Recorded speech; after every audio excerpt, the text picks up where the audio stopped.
Baik teman-teman, selamat datang kembali. Pada kesempatan kali ini saya akan membahas analisa saham harian untuk periode tanggal hari ini tanggal 23 Desember 2021, hari Kamis untuk hari ini dan besok ya, sampai tanggal 24 Desember 2021.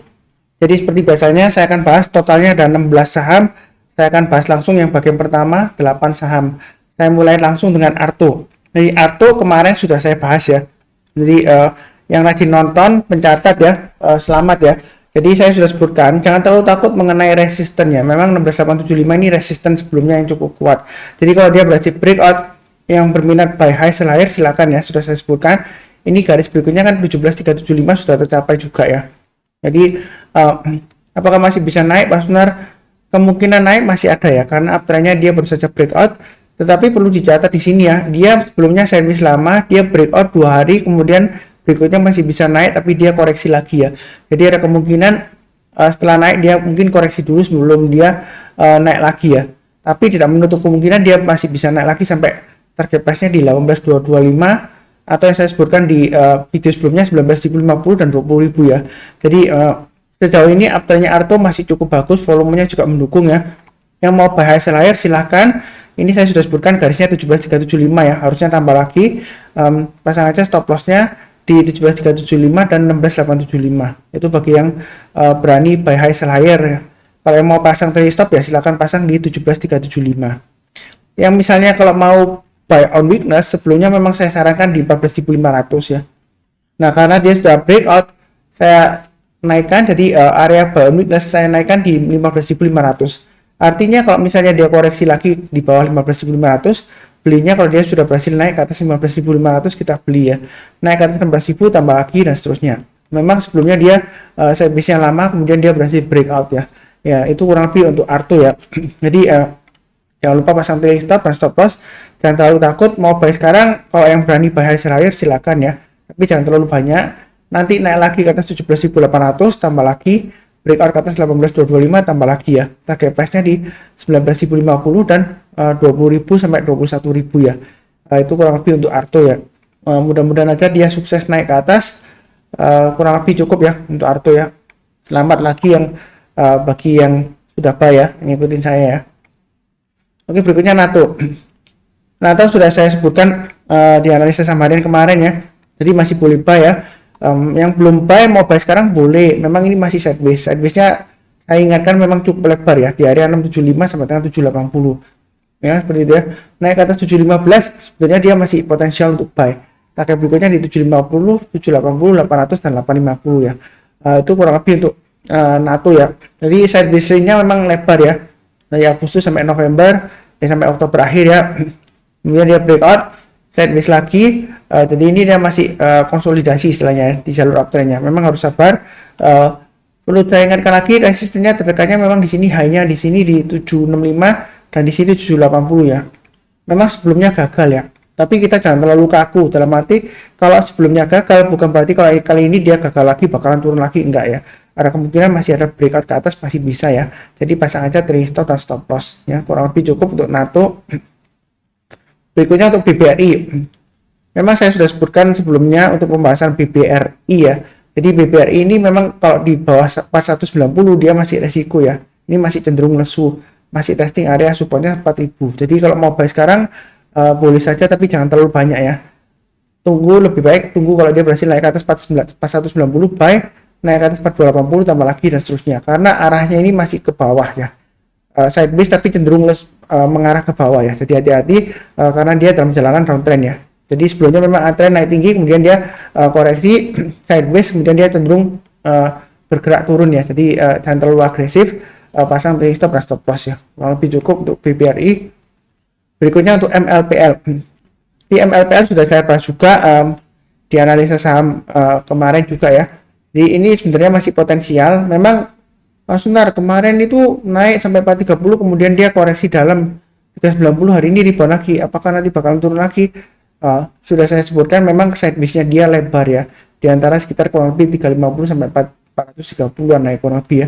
Nah, jadi mau buy sekarang bertahap aja, nanti naik lagi ke atas 406 tambah lagi, naik ke atas 430 tambah lagi dan seterusnya. Jadi intinya ikutin aja garis-garisnya sudah saya berikan. Pasang stop loss-nya di mana? Nah, ini kalau kita perhatikan di sini Dia di area 372 ya, hanya ya 370-an lah kurang lebih ya. Itu stop loss maksimumnya. Kalau mau tunggu buy on weakness ya di area 370 boleh ya. Artinya kalau dia sudah berhasil rebound ya. Jadi kalau koreksi turun ke bawah 370 berhasil naik, barusan kita buy. Kalau dia belum berhasil naik ya kita jangan beli dulu ya. Ya kurang lebih seperti itu. Kurang lebih cukup ya untuk MLPL ya. Berikutnya untuk BEPS. BEPS juga saya sudah bahas kemarin di analisa saham untuk bagian kedua ya. Jadi dia breakout ke atas 5000. Saya sudah sebutkan yang berminat buy high sell higher ya. Kalau dia breakout lagi ke atas high-nya di sini 4800, boleh buy, naik ke atas 5000 boleh buy ya. Jadi ini sempat nyentuh high-nya 5375. Target price terdekatnya dia di area sekitar 5400 dan 5800 ya. Ini saya gambarkan kurang lebih setiap 400 rupiah ya. Jadi acuannya seperti itu. Nah kalau posisi sekarang kan ini kan 5400 kurang lebih hampir tercapai ya. Jadi jangan lupa pasang trailing stopnya, pasang aja di 5000. Yang belum punya, saran saya sebelumnya kan buy on weakness di 3400. Itu yang bagi yang nggak berani ya. Tapi berhubung dia sudah breakout lagi, maka saya naikkan area buy on weakness di 4000. Artinya kalau dia turun koreksi di bawah 4000, kita belinya kalau dia berhasil rebound atau mantul ke atas 4000 barusan kita beli. Kalau dia misalnya belum berhasil rebound ya kita jangan beli dulu. Karena kalau dia masih turun lagi di bawah 4000 ada kemungkinan dia testing lagi area 3400 ya, seperti itu ya. Jadi belinya itu buy on weakness, maksudnya ketika dia koreksi kita belinya ketika rebound. Kalau belum rebound kita buy, itu namanya bukan buy on weakness, itu namanya tangkap pisau jatuh. Saya nggak pernah ngajarin average down atau tangkap pisau jatuh ya, berbahaya ya. Kurang lebih cukup. Oke, berikutnya untuk emiten Bukalapak ya.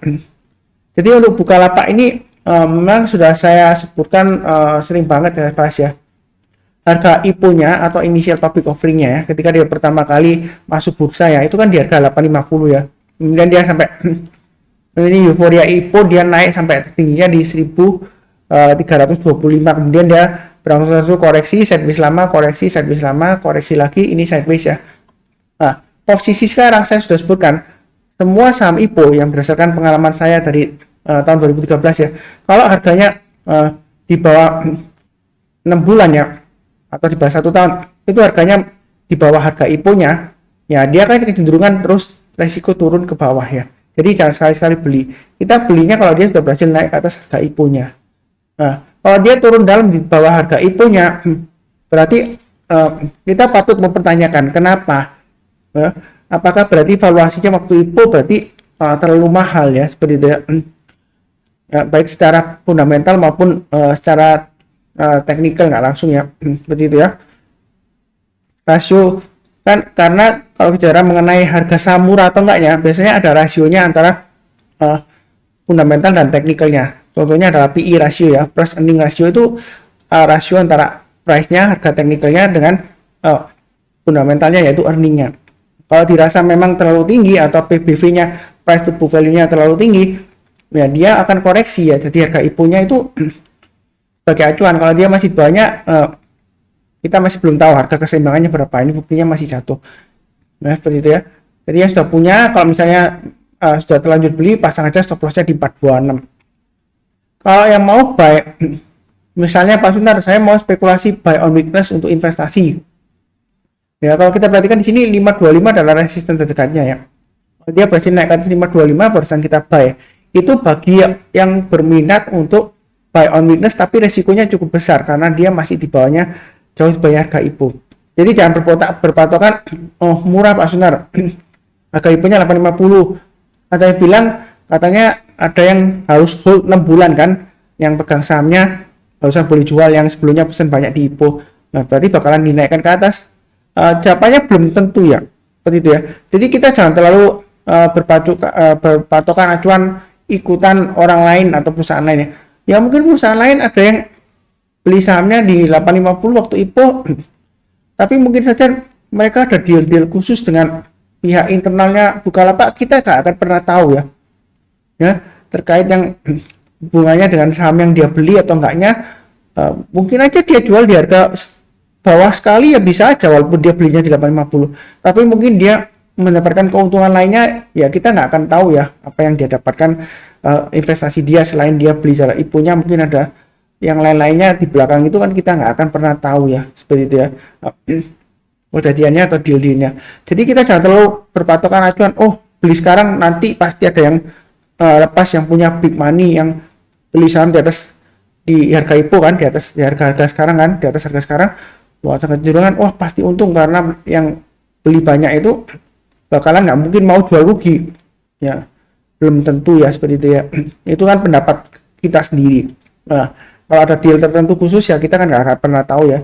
Jadi fokus di pergerakan harganya, bukan fokus di ikut-ikutan orang yang beli atau perusahaan atau big fund manager yang beli di harga 850 ya, seperti itu ya. Kenyataannya kan harganya masih turun di bawah 500 ya sekarang ya, bahkan jauh lower low ya. Jadi hati-hati aja, jangan lupa pasang trailing stop dan stop loss ya. Kalau mau buy paling cepat banget tunggu naik ke atas 525. Tapi menurut saya kalau selama di bawah 850 dia masih risiko turun lagi ke bawah ya, seperti itu.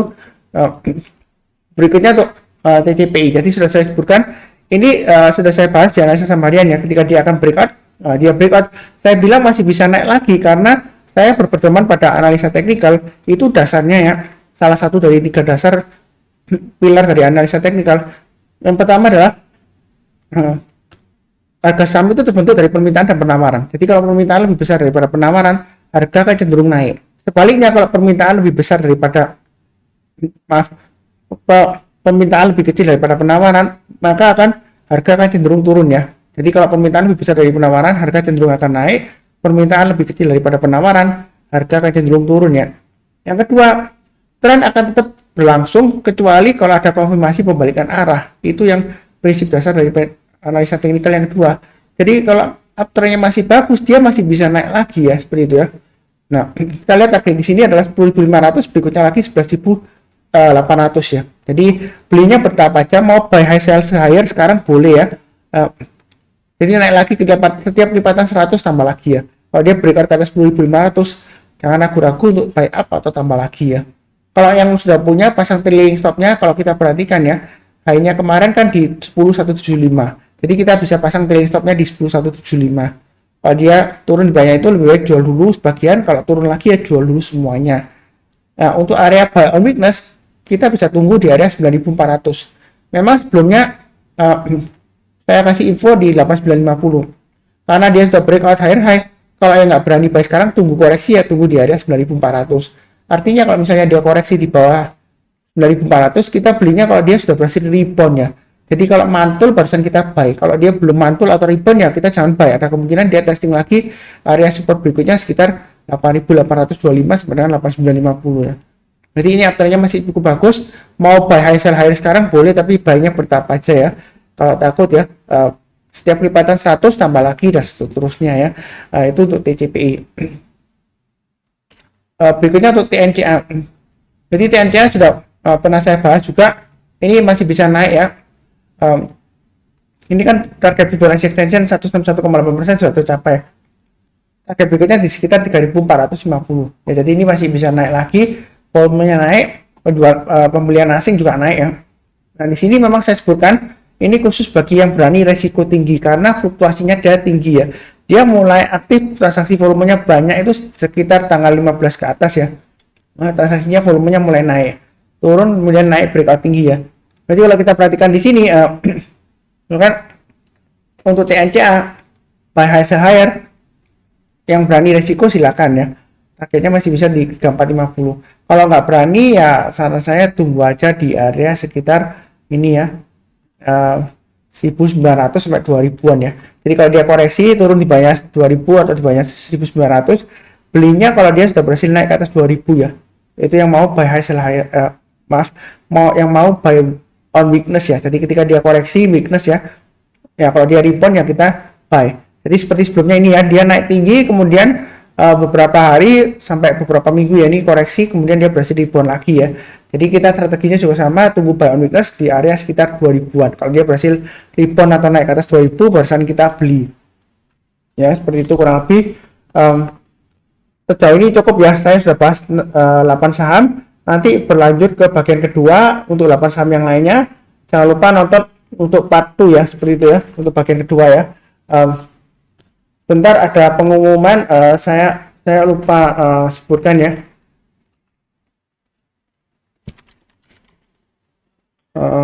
Bentar ya.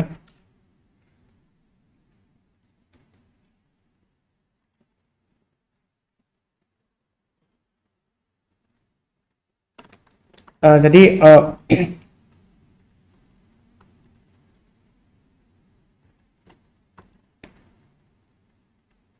sebentar saya pindah slide-nya dulu ya. Jadi saya tambahkan dulu untuk, saya lupa tambahkan ini ya. Nah ini untuk event yang akan datang ya.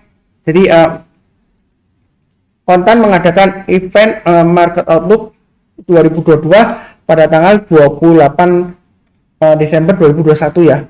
Jadi hari Selasa, jamnya jam 2 sore ya, waktu Indonesia bagian barat.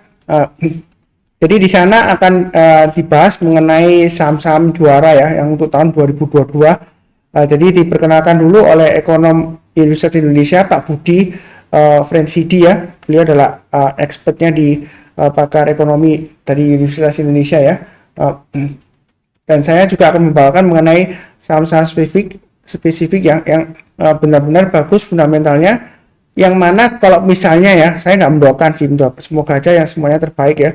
Kalau misalnya terulang kembali kepanikan mengenai pandemi atau COVID ini ya, saham-saham apa sih yang layak di koleksi yang masih bertahan sehingga kita nggak mungkin rugi banyak ya. Walaupun mungkin sahamnya turun drastis, tapi kan dia fundamentalnya yang bagus ya. Jadi saya fokusnya di sana, nanti akan saya bahas lebih detail ya mengenai market outlook. Jadi yang berminat silakan mendaftar ya. Di ini ada nomor WA-nya atau pakai link yang ini ya. Nanti linknya juga saya sebutkan di video deskripsi di bawah ini. Nah, itu ada biayanya di 200.000. Memang biayanya itu lebih mahal dari biasanya. Biasanya kalau kontan dia market outlook sekitar 100.000. Nah, untuk kali ini 200.000 karena dia kita mendapatkan bonus satu buku melintasi 3 krisis multidimensi. Jadi buku itu sudah saya baca ya. Terus terang aja saya bacanya belum habis, tapi saya sudah baca yang krisis yang pertama, yang sekarang habis masuki krisis yang kedua ya. Jadi buku itu bagus ya. Nah, jadi kita bisa mempelajari apa sih yang menyebabkan krisis ekonomi ya sebelumnya, dan bagaimana Indonesia melaluinya ya, karena kita sudah melewatinya ya. Jadi kedepannya supaya kita tidak terlalu panik kalau ada krisis lagi ya, karena belajar dari pengalaman yang sudah ada ya, seperti itu ya. Jadi kita jangan terlalu takut karena market kita itu sudah jauh lebih baik daripada yang sebelum-sebelumnya ya, seperti itu ya. Jadi jangan lupa join, misalnya kalau nggak bisa waktunya ya, karena itu jam 14, jam 2 sore sampai jam 4 ya. Kalau misalnya belum waktunya, bisa pesan rekamannya ya, seperti itu ya. Saya sarankan untuk join ya. Memang tiketnya sih kalau dibilang mahal ya enggak lah ya, 200.000 ya. Kalau kita bisa dapatkan saham-saham yang bagus dan memang keuntungannya luar biasa ya. Ya mudah-mudahan ya, saya doakan ya. Ya menurut saya sih worth it. Selain itu juga ilmunya yang penting ya. Bukunya itu juga bagus menurut saya ya. Worth it lah, worth the money lah ya, worth it lah ya. Jadi silakan. Nanti linknya juga saya cantumkan di video deskripsi di bawah ini. Seperti biasanya ya. Jangan lupa saya doakan selalu ya agar semuanya selalu sehat, damai dan sejahtera selalu. Amin. Kemudian yang barusan join jangan lupa subscribe, kemudian bantu like, nyalakan lonceng notifikasinya supaya tidak ketinggalan ya. Kemudian kalau ada pertanyaan atau saran silakan tulis di kolom komentar ya. Kurang lebih seperti itu. Terima kasih banyak.